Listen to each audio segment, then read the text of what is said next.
Das war ein super geklatscht. Und Action!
Some play with ferries, some with bikes. My name is Thomas.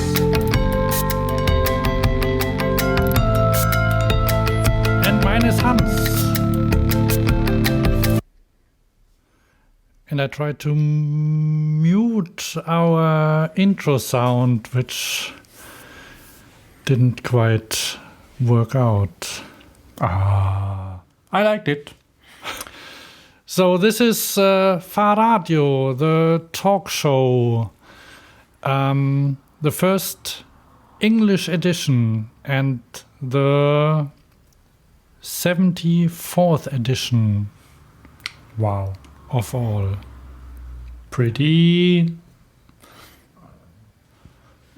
Welcome.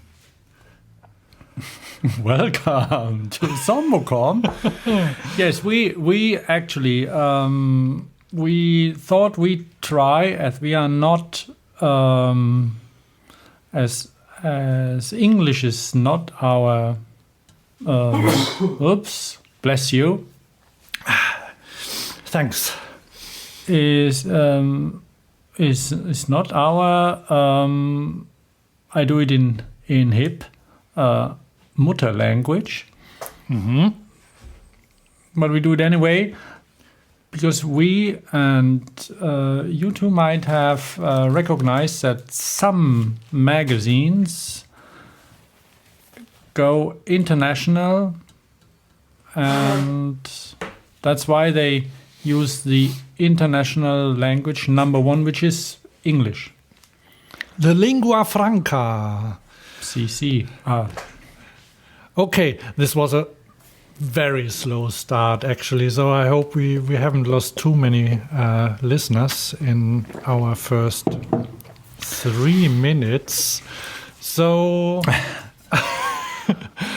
I can spy with my little eye that you have opened a bottle of beer. Yes, it's dark beer, Lamsbräu. Neumarkter Lamsbräu, organic, of course, and dark, because I'm really into dark beer. And actually, my wife, first time in my life, I sent my wife buy beer. And I told her, buy the dark one, and as for some strange reason that I won't explain, she had to leave the trolley and get off fast from the supermarket. So I went to the supermarket, fetched the trolley an hour later, which was still there, and saw that she bought dark beer with no alcohol. I haven't seen that ever before. Because normally these alcohol-free, or how do they call it, those natives over there, who... Non-alcoholic? Non-alcoholic, probably. Okay, and she she bought them because she didn't recognize that there's non-alcoholic on it. But anyway, because I have never seen that before, I thought, good idea. I do a degustation of all that stuff. Then I bought another few benchmark beers.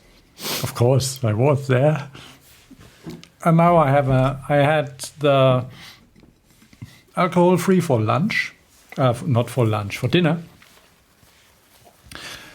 Which tastes a bit like malt beer, but not that sweet. You know that Kinder beer? That's disgusting. Yes, yes, you're true. But that alcohol-free dark beer is not disgusting. It's quite all right. A bit too malty. So that's why I have the classic dark beer here. And that's it for my beer at the moment. What do you drink? Another coffee. I'm drinking water from the soda stream, over-carbonated, and I found it in the... from the tap fountain? Pardon? From the tap fountain? Yes, from the tap fountain. But actually, I found a bottle of self-carbonized water in the on the was heißt Regal? Shelf, huh? On the shelf, which must have been there for 3 weeks. And still carbonized. Yes. So, à la vôtre. Salut. Do you remember that Next Generation episode? With Jean-Luc Picard? Yeah, where he was on Earth, actually, visiting his brother, who's got a winery. And they sat there on a table. And they held their glasses and they said salut when they said skull. So when you're in France, do as the French do. The what? The French? Ah, Frenchy. Yeah. But salut. All right, welcome new listeners from. We have we were featured in our favorite magazine. Have you noticed that? Yeah. In the Sure. in the German cycle magazine, Das Bike and Style magazine, which is my favorite bike magazine in German language. So, and they wrote nice things about us. Did you read them? Yes, I read that I have to, for our international listeners, I have to translate it to English, and they said that what was quite charming, that they said that some episodes are like a long, slow river. Yes. Do people fall asleep actually when they listen to Fahrradio? Well, I'm sure they do, because many people listen to podcasts when they're in bed or while traveling. I hope they don't fall asleep when they travel by car, but I don't mind them, or you, dear listeners, falling asleep while you're, say, on the train or on the plane, because if you if you wake up and realize that you're 40 minutes in the podcast, you can always rewind and listen from the beginning due to the nature of the internet. All right. Great thing, that internet. Pardon? And oh, sorry. did I interrupt you? No. Because if there are any of these cycle readers that listen to us for the first time, we have listeners that are quite open-minded. Huh? That, of course, we do have these that what we found out last episode, that we have a certain reader profile that is female between 25 and 29 years old. Yes. But there are others, not that those females are not open-minded, but there are others. And that's why don't feel disturbed that we talk English, and we're not English or British or American or South African or Australian or whatever.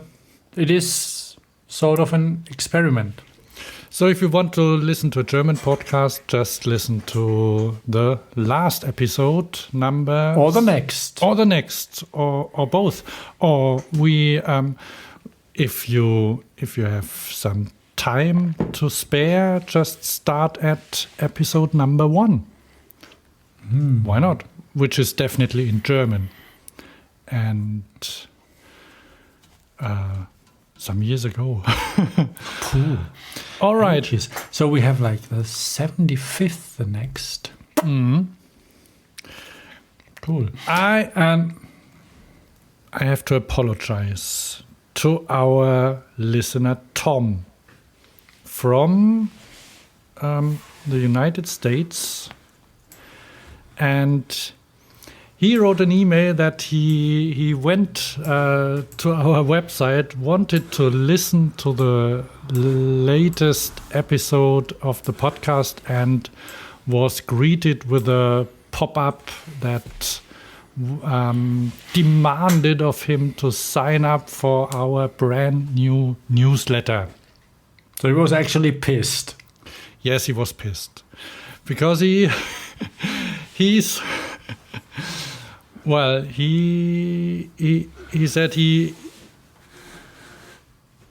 was polite, wasn't he, when in his email? No, he wouldn't listen to our he wouldn't listen to our podcast again because he hates those windows and has noticed that they are the latest marketing fad, and they pop up on every site, and they annoy him, and he doesn't think we need those pop up.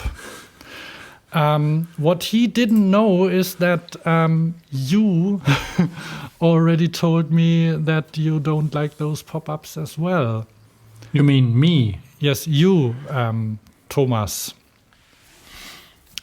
And well, to be quite. The thing is that on a standard computer, it is annoying, but not that annoying as on the iPhone.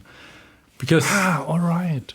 Because if you go to a website and then these windows, you have to scroll and scrub and find out where is that fucking button to get rid of that thing, because I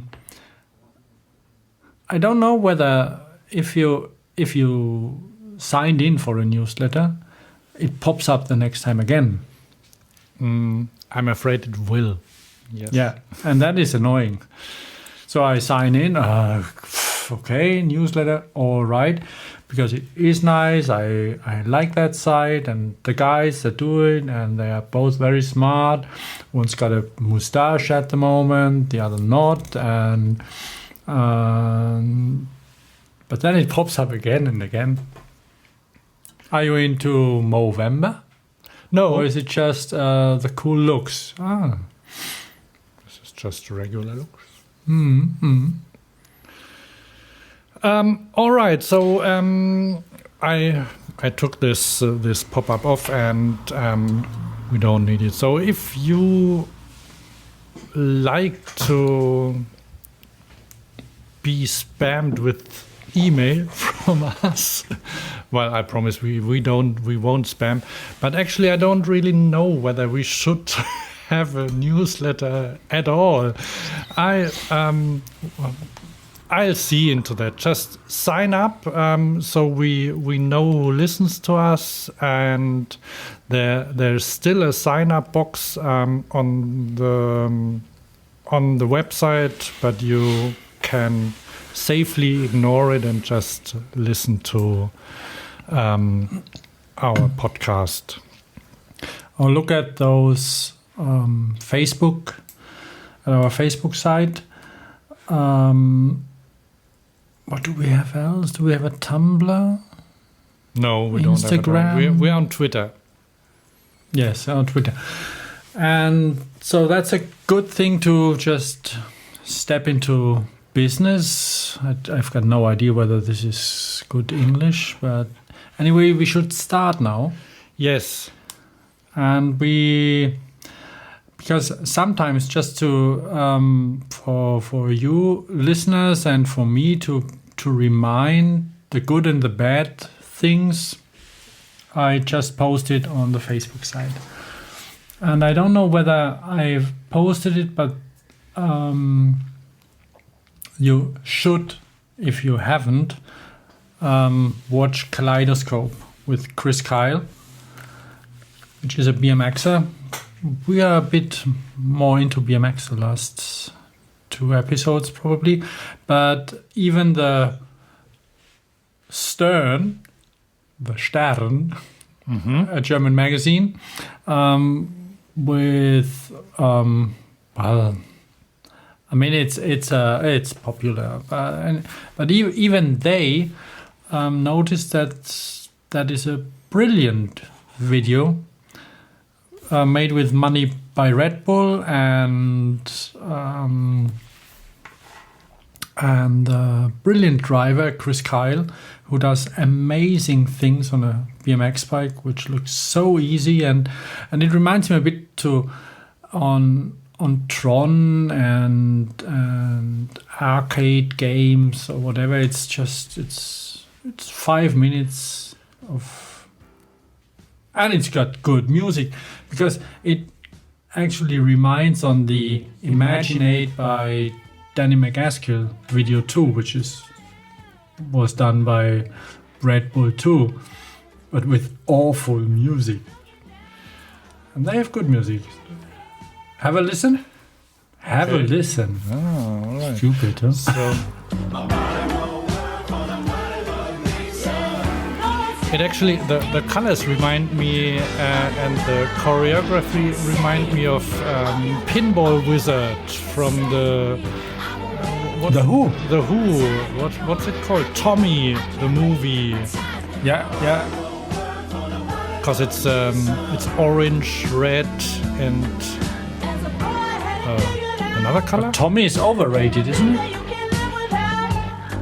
Don't know.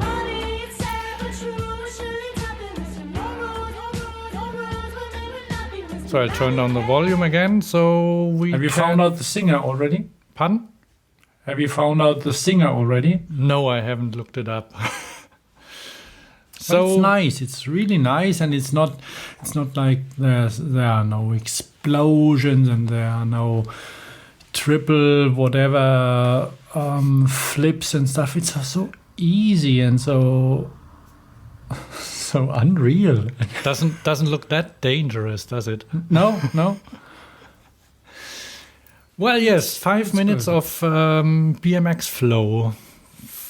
Just we as always, we have the link in our show notes. And when we Hans, could I call you Hans? Sure. as we are with small wheels, we go to even smaller wheels. Brompton has updated their website, and Brompton will expand. You know that Brompton is Britain's largest bicycle production? With the smallest bicycles? Yeah. But I mean, as Brompton is Britain's largest bicycle manufacturer, this says a lot about the bicycle industry in Britain.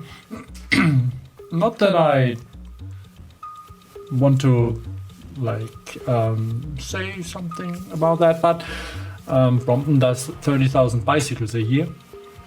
Mm-hmm. And they have a demand for way more. And probably Brompton is the British bike industry is larger than that of Austria, or of probably even not Switzerland. Might be.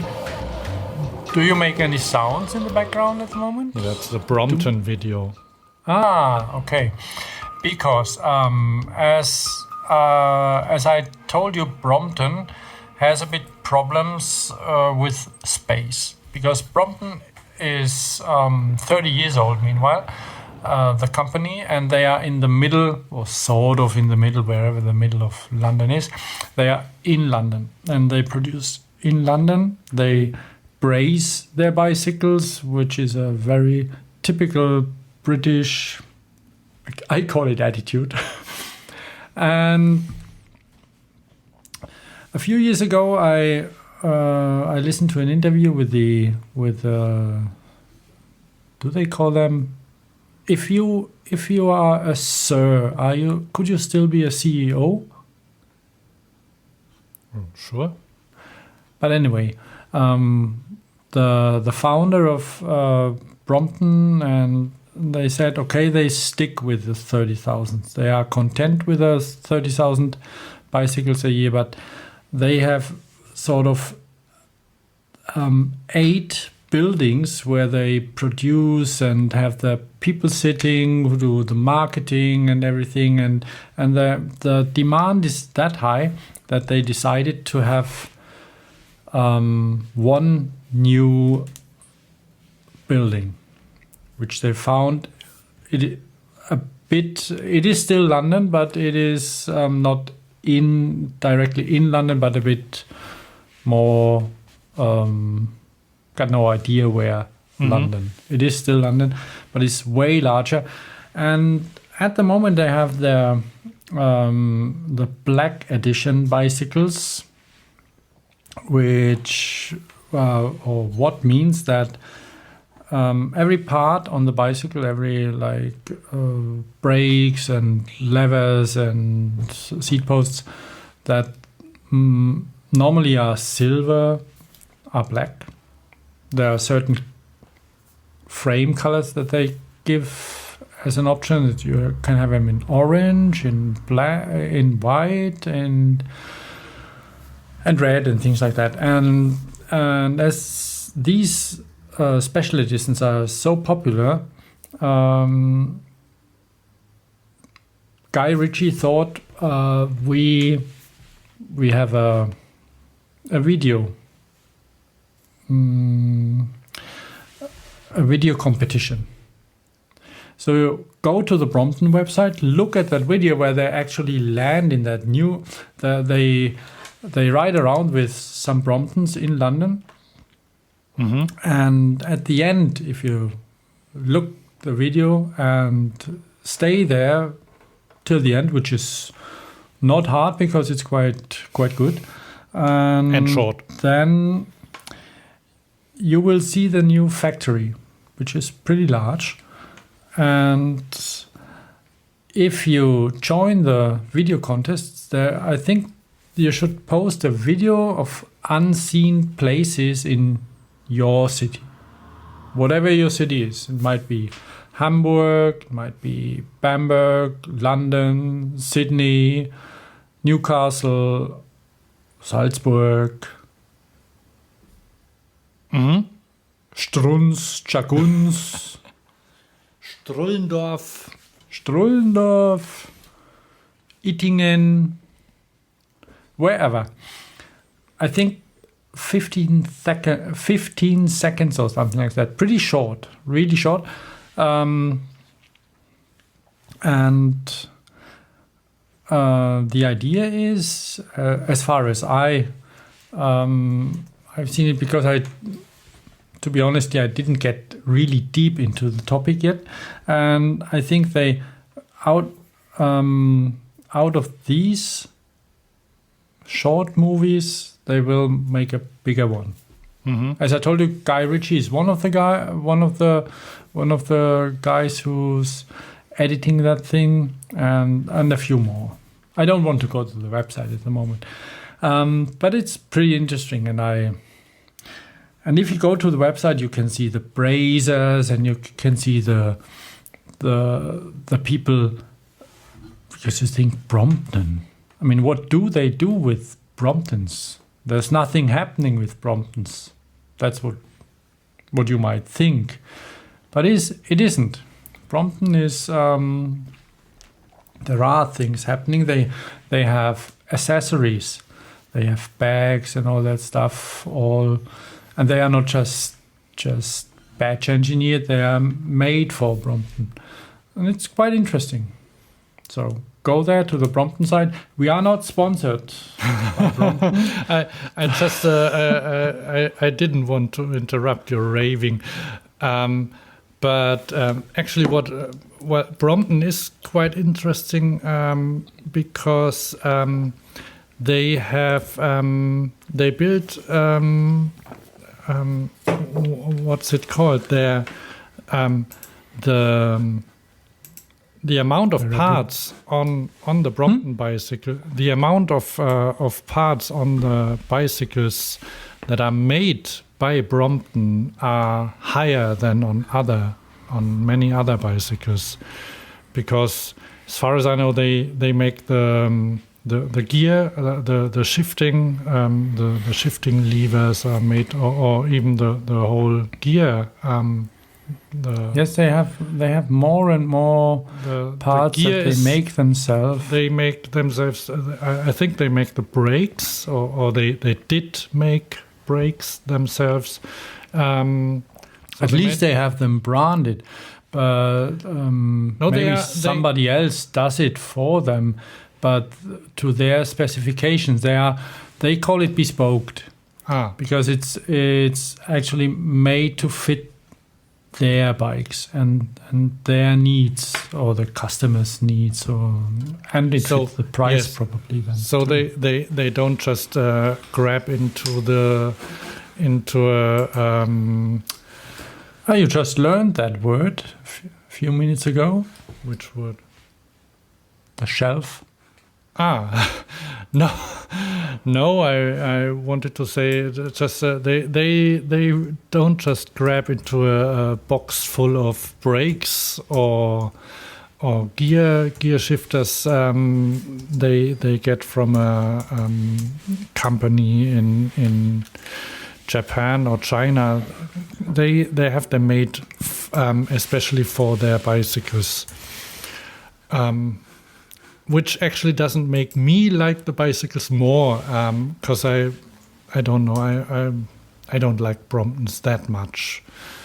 I think they are not very comfortable to ride. What do you think? I mean, they are all right. They have style. And what they have their special sort of customers, and in the last, I think, 5 years or so, they with the world order changing tiny wee bit towards bicycles, away from cars in cities, they get with their boutique concepts and things, they get really popular because they are small. Yeah, we talked with Thomas Burns, you remember, who said that Actually, the Brompton is small, but and rides good in respect of that it's very small. Yeah, and it's and it's no molten. Yeah, it's the smallest, and well, it folds into a very small package, which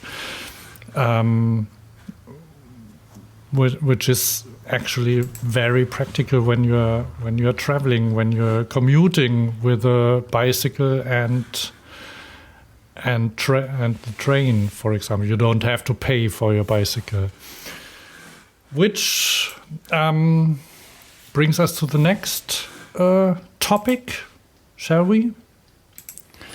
I just damn it! I just switched on the Hummingbird.com website. We are still on small wheels and we are still on 16-inch. Oh, okay. 16 because the Brompton has 16-inch wheels. And there is another company, a small Kickstarter campaign. Small, what I mean is small in money, a little bit, because they only want to get £75,000, I think. And it's a folding bicycle that reminds me a bit to Bromptons. I mean, all folding bicycles remind a bit to Bromptons. You like her glasses, Hans? Huh? Yeah.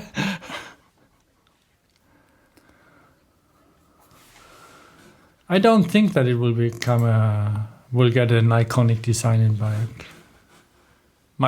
Pardon me, but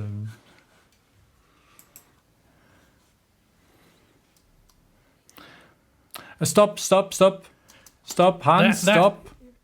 It's hard to stop because the website is so horrible. Annoying. Yeah. Annoying. And the thing is interesting.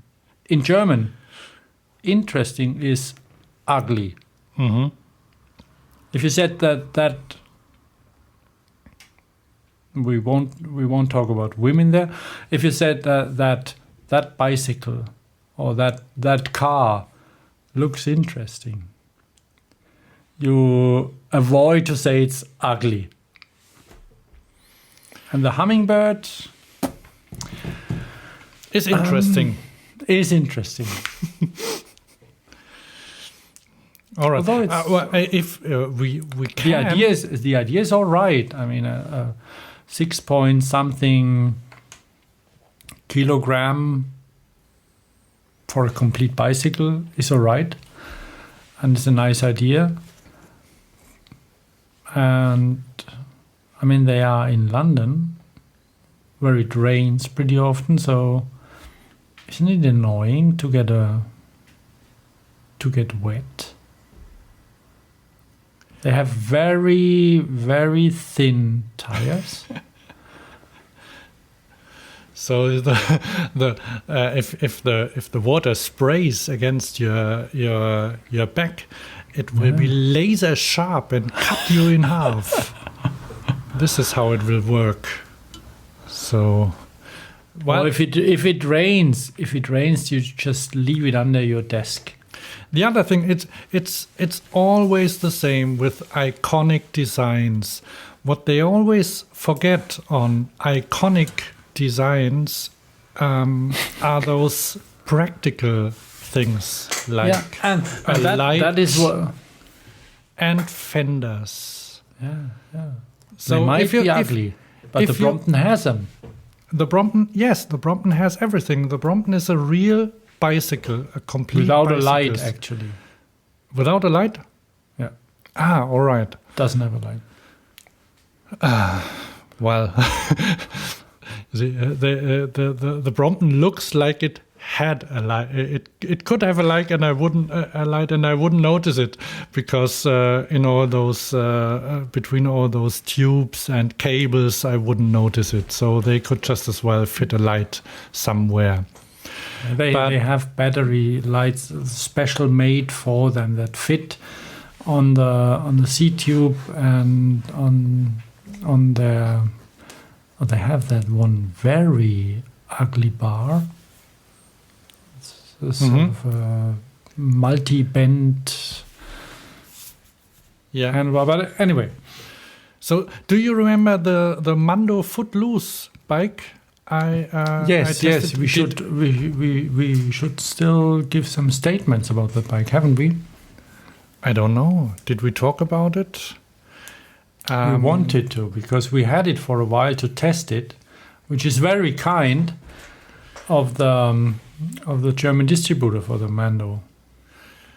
And we had it for a while. Yes, and the Mando, it was the second edition of the chainless bicycle, and the second edition is actually called Mando Footloose IM, and IM stands for Iconic Mobility. So and it looks interesting. No, it doesn't look interesting. It might just look iconic. It might look more iconic than what's it called? The Hummingbird. But it's ugly too. Well, but it's complete. It has it's more reduced than the Hummingbird or any other small compact bicycle, because it has those five spoke aluminium wheels. Yeah. It has 20-inch wheels. The ride is fantastic. It feels if you can go fast. It feels geometry. It feels stable. It fits sizes from 1/4. We have metric sizes here from 1 meter and 40 to 1 meter and 93. Yeah. No, honestly, it comes with ugly battery lighting, which shoved into a cardboard box, and you don't want to mount those lights because they are so ugly. You don't want to mount the computer either. All right, but you need to ride. Yes, the computer. That's a shame a bit. The computer, or how they called it, the HMI, human machine interface. Human machine interface, which would be great if they had just put away with it, because you don't need it. It's they have. I counted them. They have 12 options to ride, to pedal, and to ride on the e-bike. It's an e-bike with a generator in front and an engine in the back. We won't go that much into it, but it's. Our listeners might know the Mando, because it's.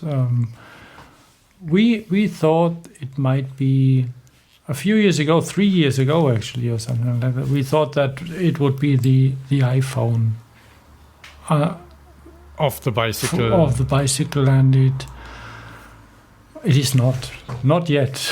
Not yet. Well, they might still. I won't give up, and they. Actually, if you get used to the kind of ride, and you accept that it just doesn't feel it doesn't ride like an classic bicycle, you might as well enjoy it. It is like for us.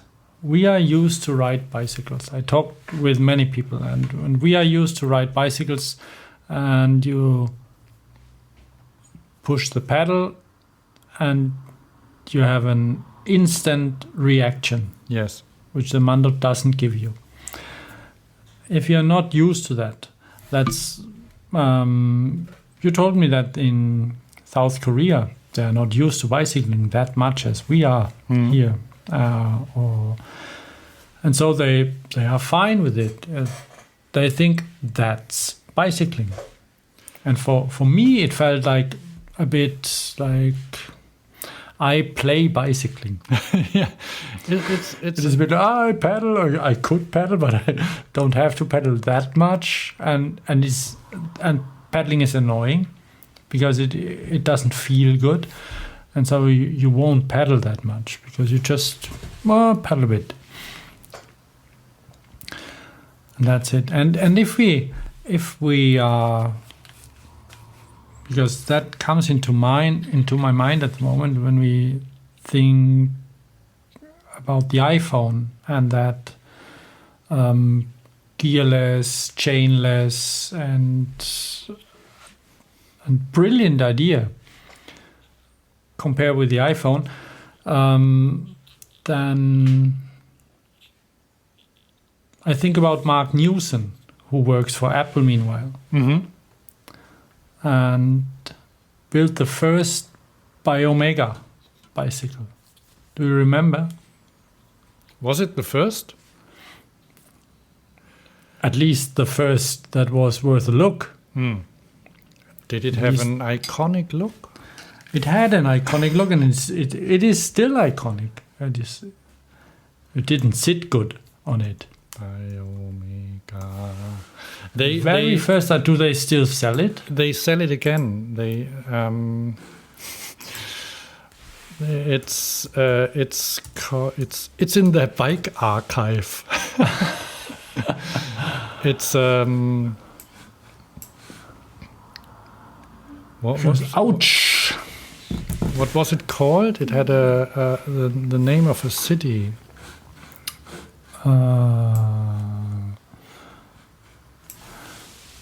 Really? Not the Brooklyn. That thing is so... Mark Newson. Mark Newson Biomega. That might be a thing for... Well, don't know the picture is missing on the website, but so the Mando. Wow, that is still good. It is from 1999. Mm-hmm. And it's the Biomega. It's called MN bicycle. Whatever that means. Mark Newson bicycle, 1999. Which is a brilliant song by Prince too, isn't it? And it is stamped, I think. Stamped aluminium monocoque. And it is, you don't sit really good on it. It's a bit like the Philip Stark experience on an orange press or things like that. But it looks good. It looks really good. So having moved to the Biomega website, shall we talk about the Oko?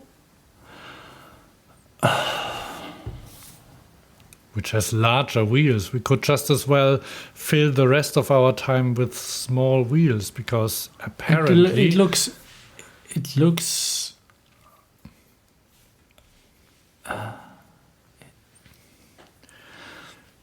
Well, it has. It is. There is something to it. It looks. Yes, but the thing is that it doesn't. It is such a poor quality. It has no surface. It's so like it's wobbling. Everything is wobbling on the thing. It looks like hand built papier-mâché. What do you what is that called when you have one of these balloons where you put glue and paper around? What do you call that technique? Papier-mâché. papier mache. Don't know. You know, what I think. Wobbly. You know what I think it looks like. It looks like one of those Chinese tin toy bicycles or motorbikes that you can buy in like toy shops. Those really cheap. But it should be pink then, or green or whatever. No, the silver might be okay as well. It's and those cars or bikes also have dents everywhere and have flattened sharp edges. So looks like cheap yogurt. Yeah.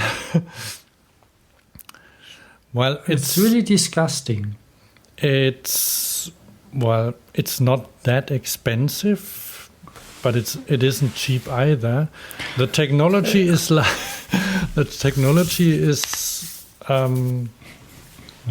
not really forward looking. It has a Well, it's not front. It's not, what do they call it? It's not space age technology. No, it's not. It's no rocket science. No rocket science. Not really. It's got like a cheap engine in the front, and it's front wheel driven, which is okay.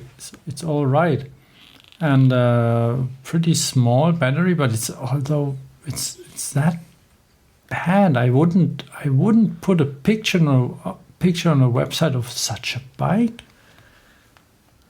because it's carbon fiber. It's full carbon fiber.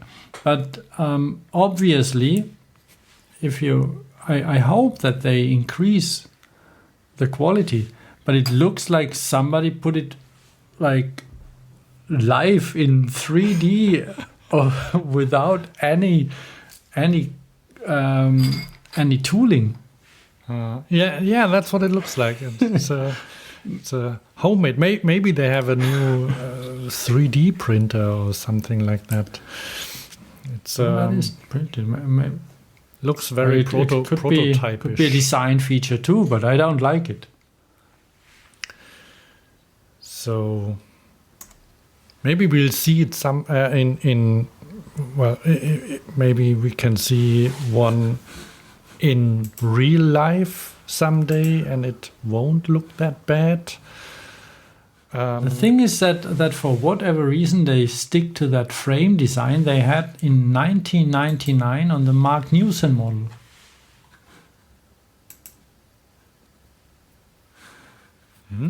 There's no such thing. They talk about integration and things, and then they have their classics. Then maybe it's like their DNA.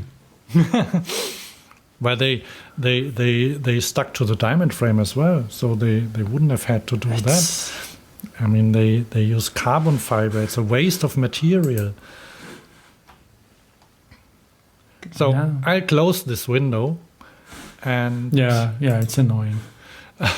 Move over to the next part. I bought a new bicycle. No,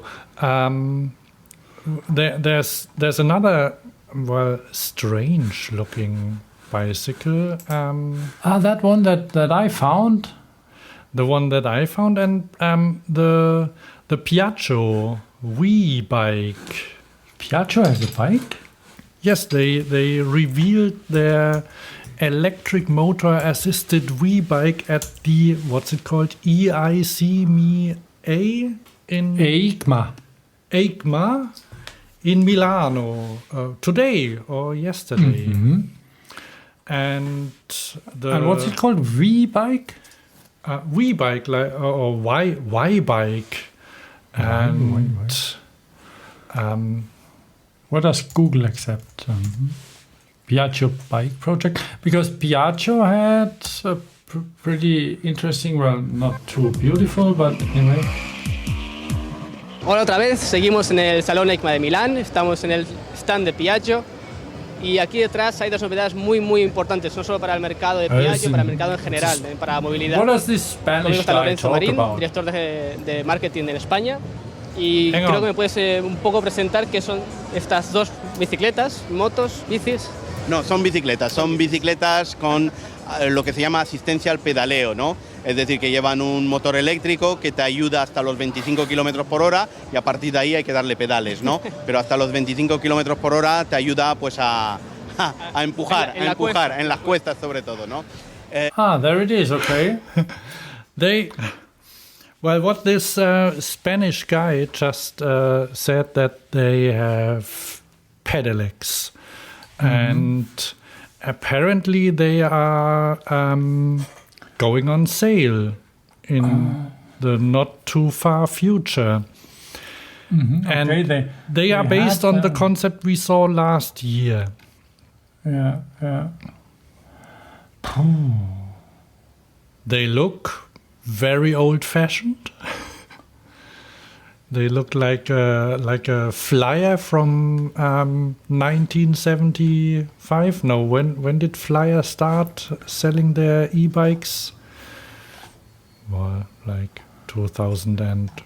The thing is that unfortunately the designers, maybe too many. I mean, look at that thin fork on that fat bike. But they have an app. They have a. It's all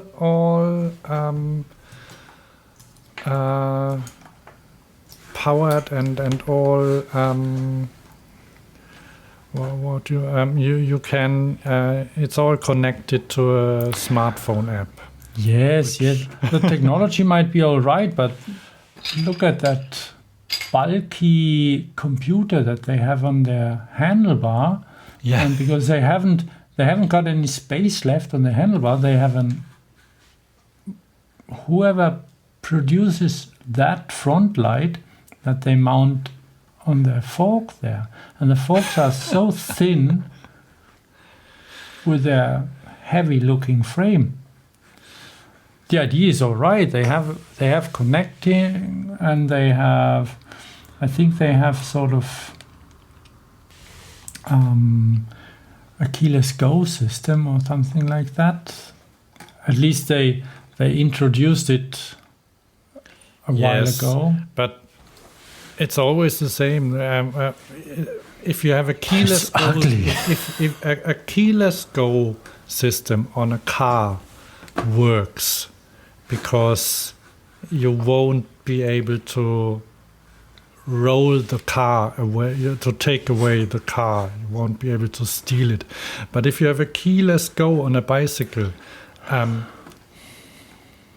you still can't leave the bike, just stand on a street corner and walk away, because the thieves won't know that you have a keyless go. They just don't care. They take they take the bike because it's not locked. But it's too light. They can just move it away. But why, Hans? Why is that bike so ugly? I mean, maybe they are a big company. They have money, and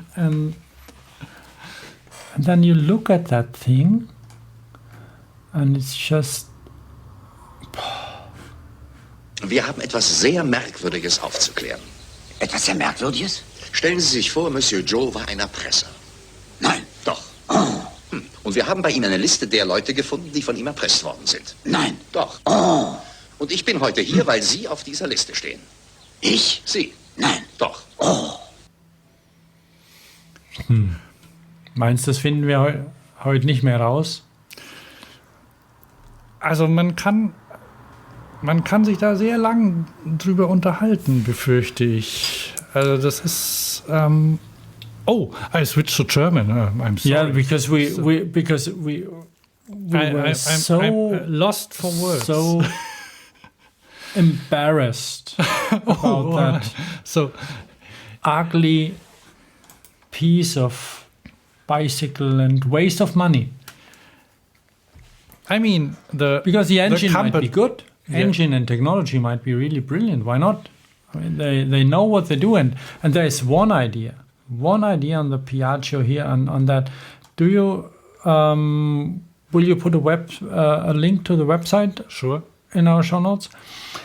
Because what I really like is they have that one bicycle and they have some sort of how do you call these on motorcycle, these rucksack on the tank bags. Mm-hmm. And they have something like that on one of their bike. Uh-huh. And that is probably gaining popularity on mountain bikes too. Have you seen the On bike? Yeah, I saw that. We don't have a link on by That it's a gravel bike, but anyway, it's so nice. You maybe you put a link on it. Actually, I was researching. And what I said, because you as a manufacturer you need a bit of like standing to do things like that, but to have water bottle mounts on the top tube, actually, which is what the On, they are called On bikes, aren't they? On one. No, not on one. On one is another thing. No. How are they called? Gravel bike X Cervelo. You know, it's the X Cervelo guy that does it. Uh-huh. Let me see. Open cycle. That's what they call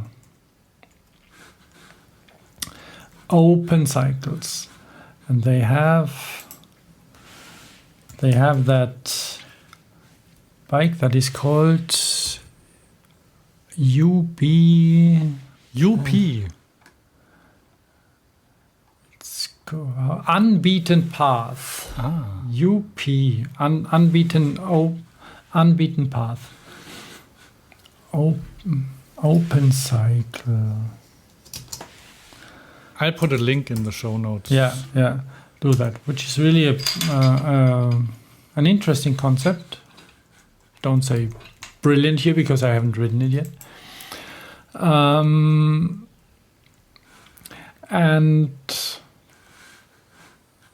the UP, Unbeaten Path. And they have water bottle mounts on the top tube, and it's pretty much almost horizontal top tube, to mount a bag on it. And they have taken that idea from triathlon, because they have that. They mount stuff on their bicycles. Ages ago, like 20 years ago, they had. Do you remember these triathletes that had the power bars? They licked the power bars and stuck that on the top tube. No. They had the power bars were invented with triathlon, I think. Uh-huh. So they had the power bar in 3 pieces or something like that you could easily have in your mouth, and then you lick on the piece and stuck it to the top tube. Looks ugly, but who cares? And so you don't want to have that sugar and whatever stuff on your top tube all the time. So they invented a bag to have on your bike. And that's why open bicycles or open cycle have mounts on the top tube, and triathlon bikes have that too, some of them. And Piaggio has one of these things too, but they don't have the guts, as they call it, to have a mount there. They just strap it with Velcros on it, which might be annoying because it might be flip around and get lost. But anyway, I mean, they made the Vespa, or they still make the Vespa, which is a pretty scooter. I mean, they make these the Sfera, these maxi scooters too, which are, and they make the MP3. Yeah. Which all is right, good, but not. Well, we are into ugly bikes, aren't we today? So we go for the Mooks. Okay, yeah, that's a really ugly and useless and pointless. Useless. Do we already have a link? What's that? That's the movie, the video for the bike, which is strange. So and I don't get that. I don't get the idea, because why you should. So for the listener, please explain for our dear listeners what this bike looks like.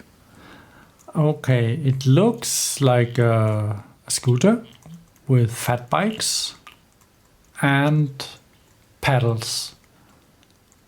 A big guy scooter with fat bikes that have a strange diameter. Are they 22-inch or? I have no idea.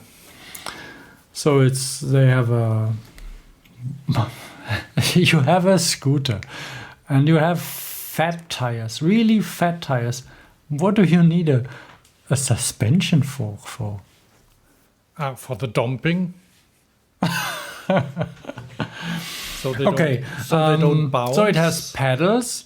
You remember some are still around, these ultra low step through bicycles for the almost disabled. For the elderly.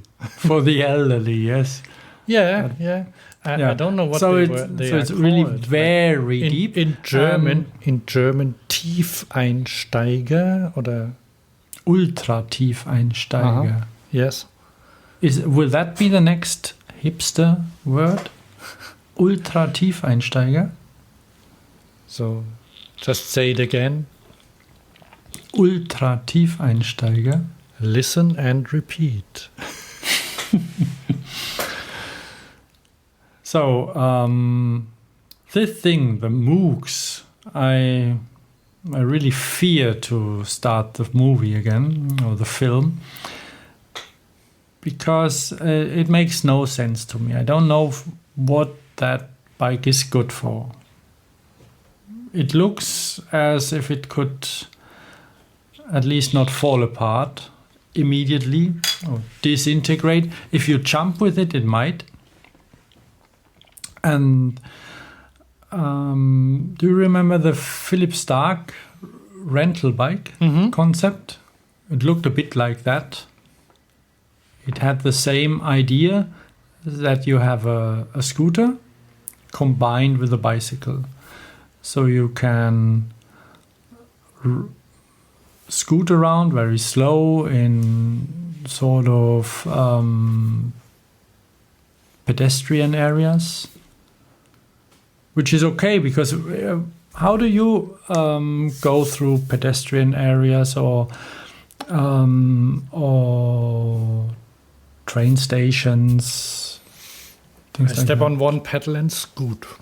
You step on one pedal and scoot through it. Yeah. And so on a bike like that, you can do that too. You just stand on the platform that you have, or on the on the deck or whatever you call it, and then scoot there.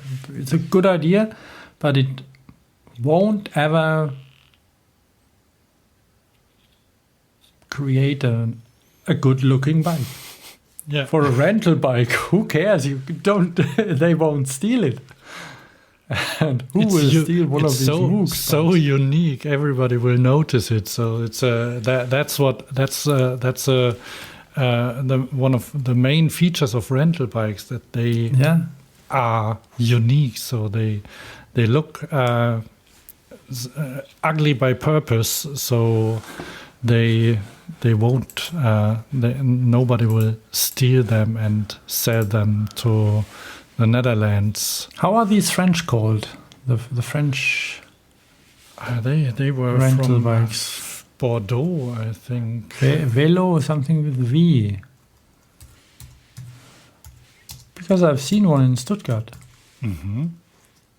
Somebody obviously took it with him. How are they called? Pibal. Les vélos Pibal.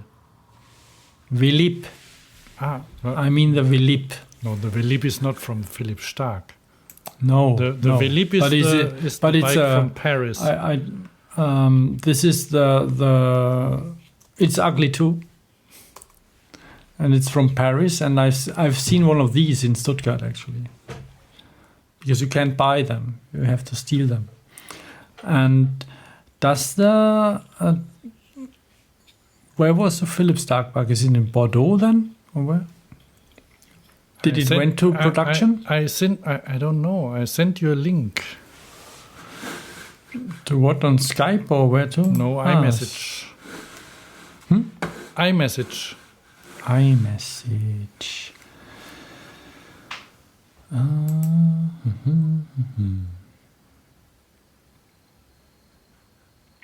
It must be hard. Imagine you're a designer. A large company. Did you find it? No. A large company comes to your office and says, build me a rental bike. There it is. But it has to be so ugly, nobody will steal it. That's hard. It must be a difficult job. Imagine a clinic. You do like inviting people and say, so what do you think of that thing? Would you rent it? Yeah. Would you buy it? No, never. Well, that's how it works. So did you get the picture, or did you? No. You just search for Philipp Stark Pibal.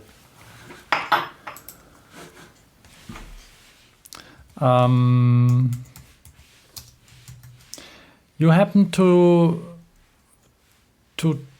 have an interview with Philipp Stark last year? Was it last year? Yes. On the Moustache e-bikes. Yeah. And Philipp Stark, Pibal. Okay, Pibal bicycle. And Philipp Stark, I think that he's a nice guy. Mm-hmm. I would like to go out and eat with Philipp Stark and have and talk with him about whatever. I think he's really nice. Although many of his things are really ugly, but they sell good. Or is ugly the right word? Strange? Interesting? Useless? Do it in a new way to do it at the minimum, and reach at the minimum. You cannot make less to squeeze a lemon except with your hand.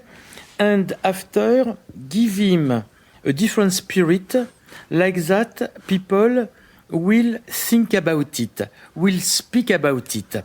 People will be strangely surprised because they have an object like that.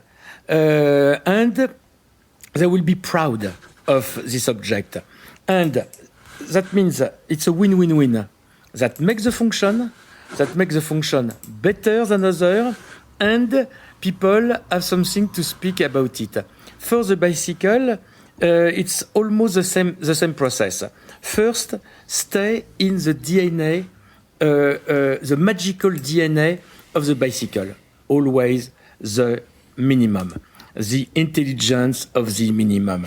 The bicycle, as I repeat, I'm sorry, Soll ich noch? Shall I go on? No.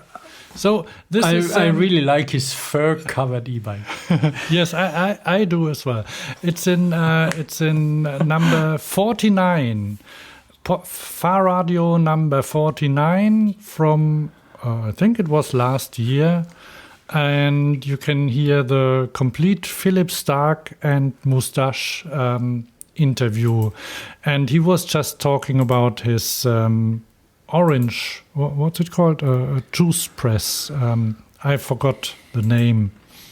It's got a name, but I don't care. Yeah. So and he was at the Eurobike because he did a collaboration with Moustache, a French bicycle brand, and he designed some e-bikes for them, and one was covered with fur. that was the winter, really cool. the winter edition. fake fur. Fake fur, sure. Fake fur, which is, as we all know, from cats. Ah. So, whatever. Other bikes to talk about? Well, there is there is a scooter we can talk about, which is actually quite good and not that ugly. It still doesn't have a kickstand or something like that, so I'm waiting for that. It's called the Flyklei Smart Pad, and it's an electric scooter, an electric what's it called? Push scooter. No, kickboard. Not kickboard. No. Like a small push scooter. Yeah. And it has the Flyklei engine in the rear wheel, and the it's activated when you step, when you push the scooter. So if you push lightly on the street, the engine assists you. I tried one of those prototype on the Eurobike, and it was fun. So this might but it looked different than the one on the Kickstarter campaign, which was triple funded, which it had 100,000 euros as a it as a Ziel, as a funding. They wanted 100,000 euro funding and received 300,000 euros. So this scooter seems to be quite popular. They also and they have one. They had prototypes. I'm on their website, and they just want my email address, and I tried to find that. All right. I go there too.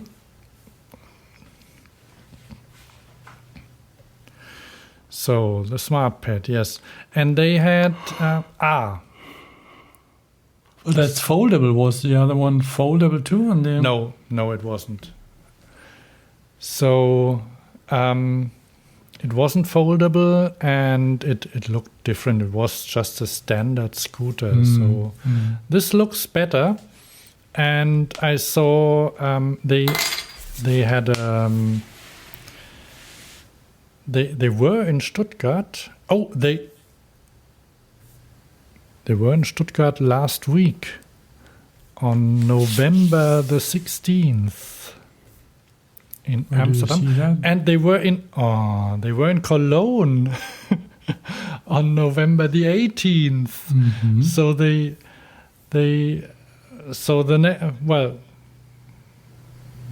what's the next? So today is the 23rd. Tomorrow they are in Vienna on tour with the scooter. So you can experience it if you're in Vienna. Anyway, this is a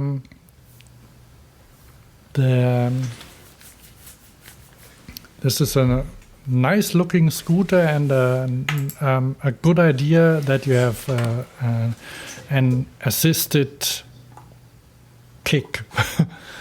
So it rides well. And the annoying thing on scooters is scooting uphill. That is really... Actually, I couldn't try that on at the Eurobike, so this would have been interesting. But as the engine kicks in when it's moved, it might as well push you up the hill. Yeah, of course it does. Well, but I don't know how fast. That's the thing that makes sense on a scooter, because these scooters where you stand on it, and there are many around where you just push a button and then it goes, and you stand on the battery on that boxy sort of foldable thing with very small wheels. They are useless. I mean, they work and people use them, but they look stupid on them, and it's not really fun. And they have real wheels. Are they 20-inch or 16? I think actually when I looked, one of our readers noticed me visiting the bike shop, because he's on Swarm, just like me, and I checked. Swarm is one of those location-based services. It's a part of Foursquare. Do you know Foursquare? I know, but I don't use it. All right, so Swarm is like the check-in part of Foursquare, which I still use. And I checked in at the bike store in Bonn, and the Joas, our listener from Bonn, liked my check-in. So he knows that I was there, and I can tell him what I bought. I bought a Specialized Fuse Comp 6 Fatty bicycle, really, which is a really memorable name. So if anybody asks you, that's what it's called. It's a hardtail with low-fat tires. I won't go into much detail. And I last weekend I went for my first longer ride with it to Königsforst, which is a forest outside in the outskirts of Cologne. And road racers or go there, so they ride on the streets in the Königsforst, which is quite popular for roadies over there. They meet at the Schnitzelbutt, which is a kiosk in Königsforst at the train station, and from there they ride through the Königsforst. And I found a tour which was called Maximum Trail Genuss. What is Genuss? Well, the best trails in Königsforst, all in one route, and it was wet and muddy, but it was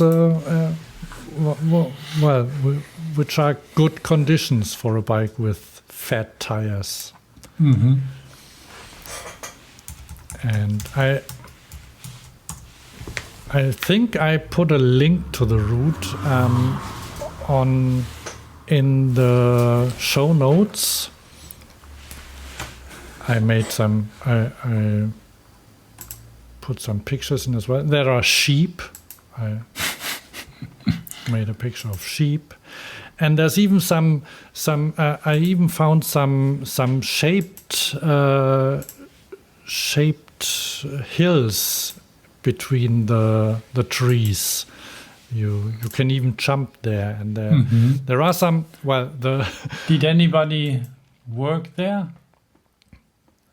Well, not. So were they man-made? No, they were man-made, yes, but they are very small, and like small curves. Mm-hmm.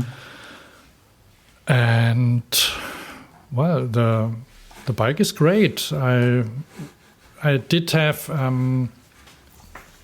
as it was new, I had to adjust the seat from a bit because I didn't know how high to set in and set it a bit to the front. But it has a dropper seat post, so you can adjust it while you ride. And well, for its with the 3-inch tires, it really rolls well on the forest, and large puddles are no problem at all. So you can go through the mud. It has a 1x10 drivetrain. So because it's a rather cheap bicycle, I only have 10 gears at the back.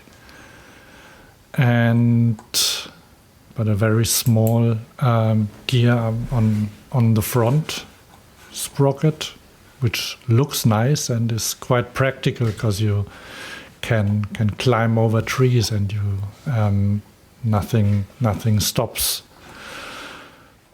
So the weather was great. I looked at the weather before and noticed that it was going to rain in the afternoon, so I went quite early. Yes, I met some other mountain bikers on my way. Actually on the way, on the second half of the route, I met other mountain bikers that overtook me, and one said, "So this is a plus bike, isn't it?" And they showed me I rode a while with them, and they didn't want to ride on trails on their way back because the trails were too muddy, but they showed me where to get to the next single trails.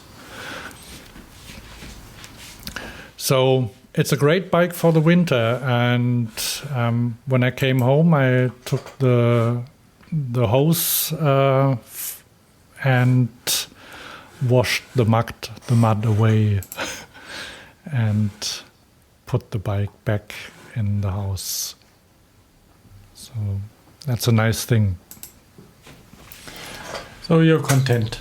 Yes. Content expect except of the dent? How's the dent doing? The dent. Yes, it has the first when I took the bike out of the car when I returned from the dealer, the handlebar flipped over and the lever of the shifting lever smashed against the top tube. Well, smashed isn't the right word. It touched the top tube a bit and left a small dent on the dark red frame. So I thought I might need something to stop it from repeating that, but I haven't. But I think I don't mind anymore. So I don't care about First that anymore. dent is the deepest. Huh? Yeah. So, well, that might be just about it. Yeah. I have one. So maybe our listeners, if dear listeners, you, I'm writing you, or I'm telling. Well, as we are approaching Christmas quite fast, we probably might do something of a best of episode with best of 2015, and you might we'd be quite happy if you sent us your best bikes of the year, best books of the year. So we might present it like Hallo, that. herzlich willkommen zu einem neuen Video von mir. Heute gibt es endlich den ersten Teil meiner Lieblingsbücher. We are going to present it like that, probably.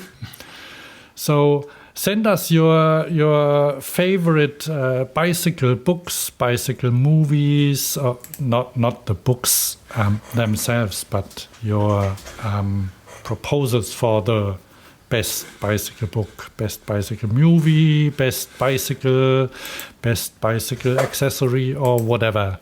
So we like to hear from you. Do you have a favorite bicycle book of the year? No, not really. Right, you can. Well, we can talk about. I'll think about it in the next episode, which is going to be Fahrradio number 75.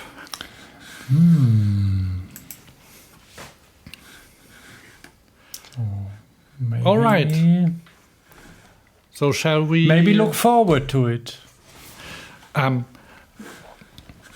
Do we have? Sometimes we have picks, like favorite stuff we found or bought or whatever. Do you have something one? you can recommend to our to the listeners? I don't have one. Pick today. But we have two things. You bought a jacket, didn't you? Yeah. I've been searching for a jacket.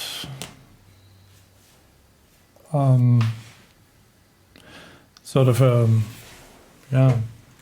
jacket. Mm-hmm. Is there a word in English for a jacket like that? Don't know.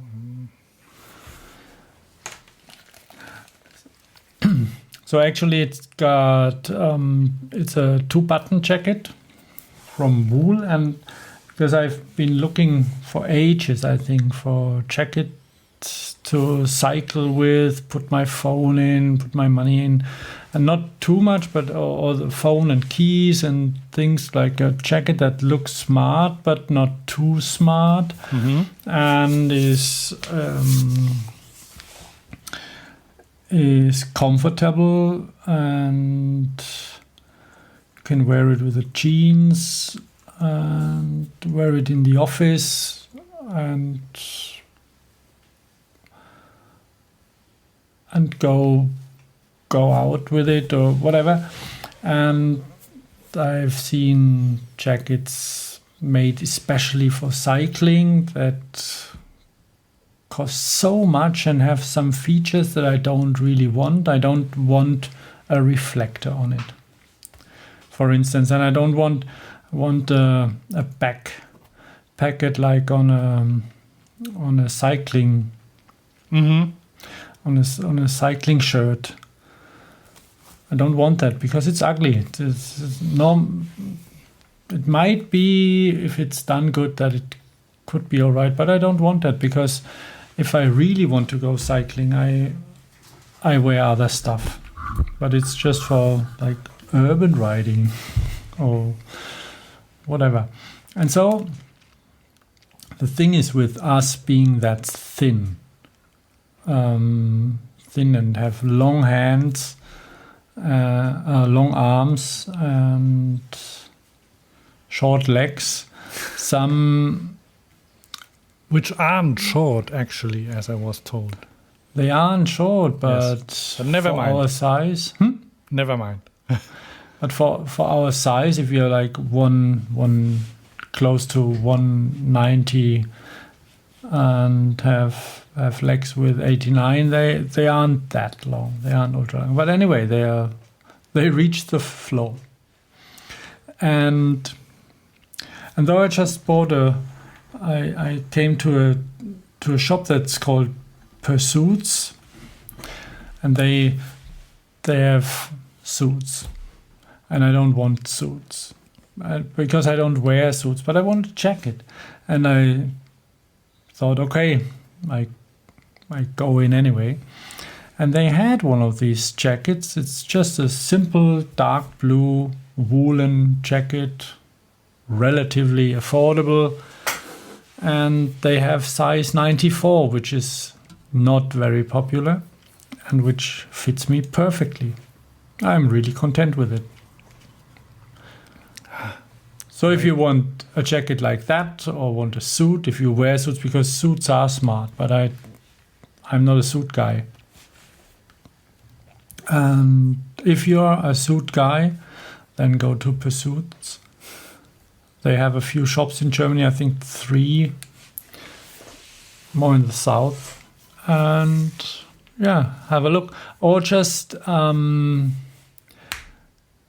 don't just look at the very cycling specific. Just try to use another thing. Like, what was her name that we talked to her in Berlin? She said that she's not into cycling specific clothes, but finds ways to wear the stuff she wants to wear. What's her name? She's from Cologne. Yeah. And has this.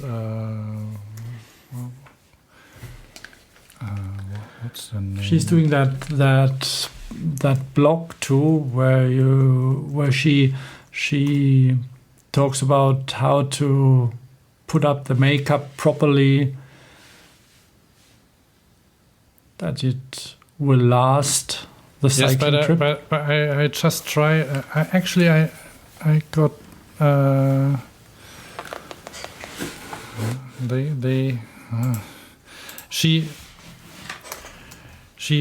She also sells a small accessory for women to hold the skirt while cycling.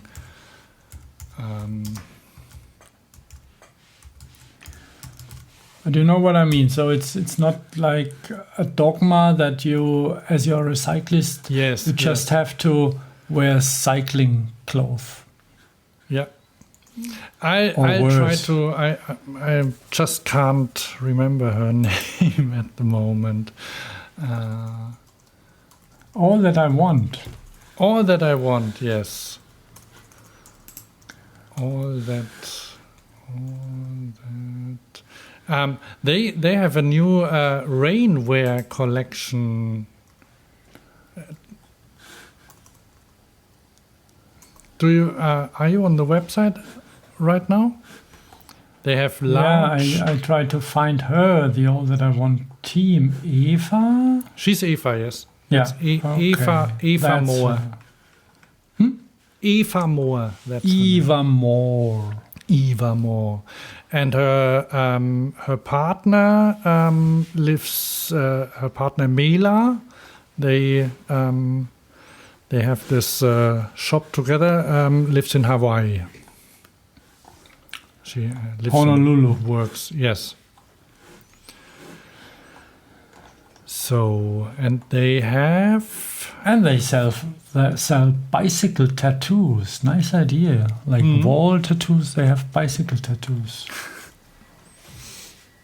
And leggings, wow. I'm impressed.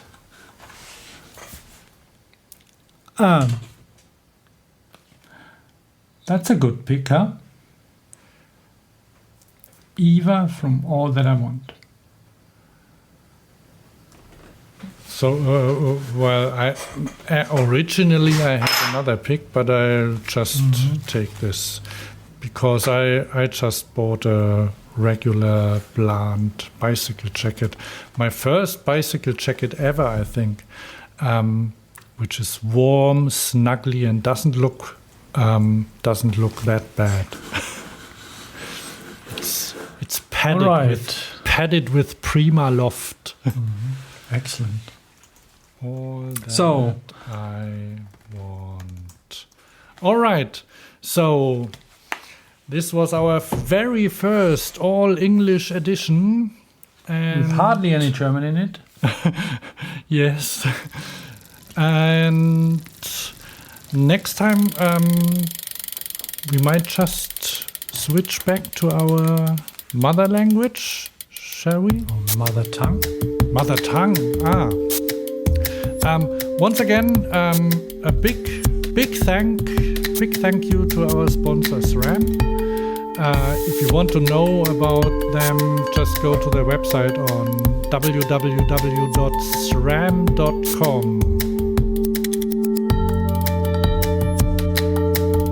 For tonight, it's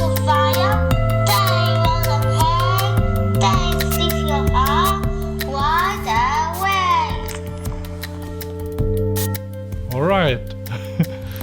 So, my name is Hans. Mine, Thomas.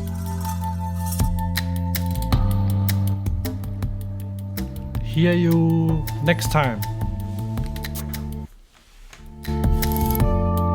You too.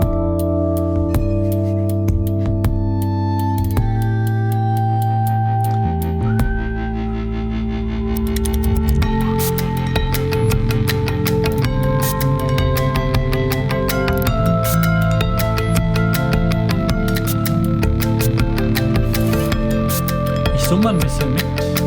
I'm humming, like Keith Jarrett or Glenn Gould or Wim Mertens. Many musicians are hummers. Bitte? Many musicians are hummers. Ja, wie heißt denn der Pianist? Der mit dem Bach. Glenn Gould. Glenn Gould. Der summt auch immer mit, oder? Ja.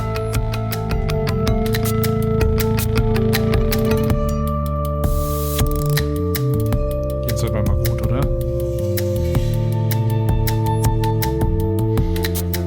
Das ist toll. Brilliant. Ich werde es dann einfach ausfaden lassen.